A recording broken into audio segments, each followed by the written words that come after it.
Good morning, and welcome to our little chit chat. I get some interesting questions in my daily mailbag. Every day I have a combination of messages and texts and comments and so forth. I have about 500 email and other forms of communication every day. So what happens is that I have to be very careful and very quick in reading these things. So the first thing I look at, as far as email is concerned, is the subject matter. And the second thing is I look at the source, where the email is coming from. And I think everybody does that. Quite often I will ignore certain email because really they're spam, or they are so toxic that I don't want to ruin my day by reading something like that. So I will delete them. Another thing that happens is because of the source, in other words, the person who keeps sending me this email, because of their track record, I simply won't even bother reading their email anymore because I know that it is toxic. It will add nothing to my information base, and it's certainly not inspiring. So as I see an email or a message from a specific source, I will simply delete it.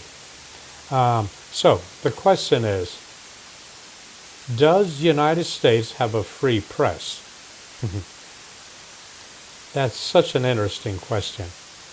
There is a website, and you can go there for yourself, and you can make your own conclusion. You can reach your own conclusion. This website gives you an index, and it'll tell you by countries what is really happening when you talk about the free press. According to Reporters Without Borders, Norway is the country with a totally free press. Norway, it is number one on the list. Little tiny Jamaica down in the Caribbean is number 6. North Korea is all the way at the very bottom. North Korea does not have a free press. North Korea and a lot of countries in the Middle East, and China, of course, they do not have a free press because the press is absolutely and totally controlled by the government. As for the United States, it's number 45. In the United States, the press is owned by 15 billionaires. That's it. Now, all of these billionaires, I think it's reasonable to assume, did not attain their position without having a lot of influence and power. So much power, in fact, that they can influence really important people, politicians.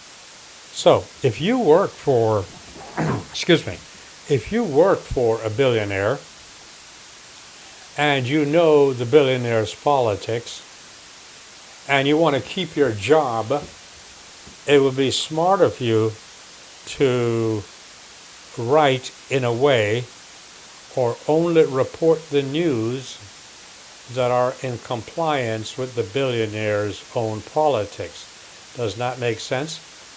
Okay, so here in the United States, people get their information from about 8 corporations, really, and people will actually believe what they read or see on television based upon their own personal politics or their religion.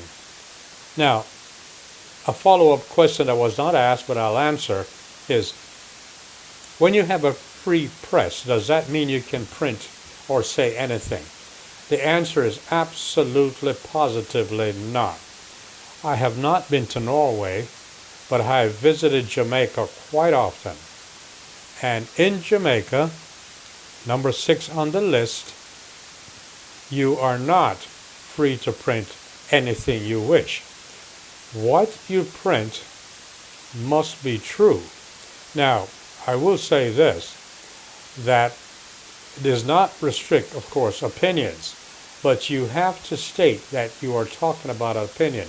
You cannot run an opinion as fact. In Jamaica, you have 2 laws that are very, very strong. The law about slander and the law about libel. Now, because of these laws, you are not free to say or print anything you wish.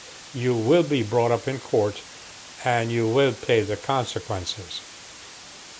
So that is one of the factors that determines whether or not you have a free press. So that was a very good question, by the way. Does the United States have a free press? I would suggest you go to rsf.org and go to that website and you make the determination.